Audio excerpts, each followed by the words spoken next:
আসসালামু আলাইকুম আপু ভাইয়ারা, তোমরা সব কেমন আছো? এই তো আমি অনেক ভালো আছি। আজকে আমি নতুন নিয়মে মুরগির মাংস রান্না নিয়ে চলে আসছি, তো তোমরা পুরো ভিডিওটা দেখতে থাকো।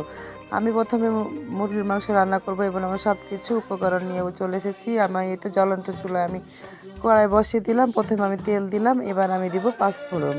আর আজকে আমি ব্রয়লার মুরগি রান্না করব। এই মুরগিটা তোমরা ভালোভাবে এইভাবে আমার নিয়মে রান্না করো, অনেক ভালো লাগবে।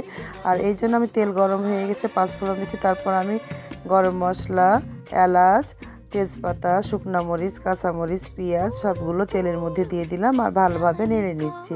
আর এইভাবে নাড়তে থাকবো বেশ কিছুক্ষণ, যতক্ষণ না বাদামি কালারের রং হয়। আর এই তো আমার চারিপাশে রান্নাঘরের ভিউটা দেখো, এখন সন্ধ্যার সময়।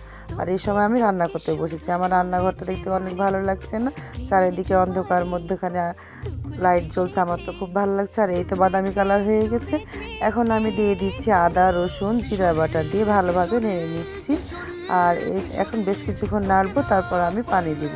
এই তো আমার নাড়া হয়ে গেছে, এখন আমি পানি দিয়ে দিলাম। পানি দিয়ে আমি আবারও ভালোভাবে নেড়ে নিচ্ছি সব মশলাগুলো। আর এখন আমি দিব শুকনো সব উপকরণগুলো। প্রথমে আমি দিয়ে দিলাম লবণ, এবার আমি দিচ্ছি হলুদ, এই যে পরিমাণ মতো সবগুলো তোমরা দিবা। আর এখন আমি দিচ্ছি মরিচের গুঁড়া।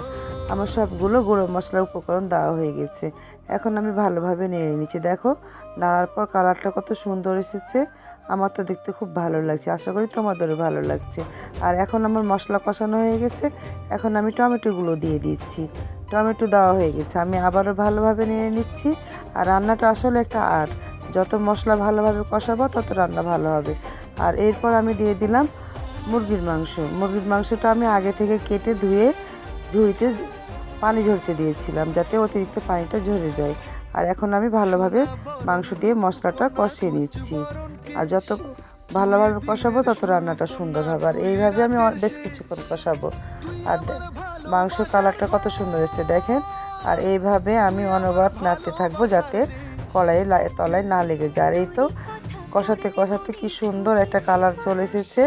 আর তেলগুলো ওপরে ভেসে উঠেছে। যখন এইভাবে তেল ওপরে ভেসে উঠবে, তখন মনে করতে হবে আমার মাংসটা রেডি। এখন আমি পানি দিয়ে দিব। এই তো আমি পরিমাণ মতো পানি দিয়ে দিচ্ছি।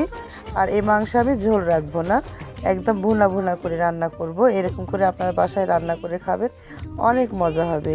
এই তো আমি পানি দিয়ে দিলাম। এখন চারিপাশের মশলাগুলো নেড়ে নিচ্ছি ভালোভাবে। আর এইভাবে নাড়া হয়ে গেলে আমি ঢাকনা দিয়ে ঢেকে দিব। আর এই যে দেখেন কত সুন্দর একটা কালার এসছে। আমার মাংসটা প্রায় হওয়ার পথে, আর একটু হলে আমি নামিয়ে নিব। আর এই তো ভুনা ভুনা করে নিচ্ছি। আর যত সুন্দর ঝোল মরছে, তত আমার রান্নাটা আরও সুন্দর হচ্ছে। আর মাংসটা কি সুন্দর টকবক টকবক করে ফুটছে, আমার তো দেখে অনেক ভালো লাগছে। মনে হচ্ছে আমি জিভে আমার লালা চলে এসেছে। আর এই তো আমি মাংসটা নামিয়ে নিলাম। আমার মাংসটা হয়ে গেলো। আপনারা এইভাবেই নামাবেন, কষা কষা করে রান্না করবেন। আর দেখেন কত সুন্দর কালার এসছে। আর এই যে আমার ফাইনাল লুক। তো ভিডিওটা ভালো লাগলে অবশ্যই লাইক, কমেন্ট, শেয়ার এবং সাবস্ক্রাইব করে দিবেন। আল্লাহ হাফেজ। তোর সাথে ঘর করবো আহারে।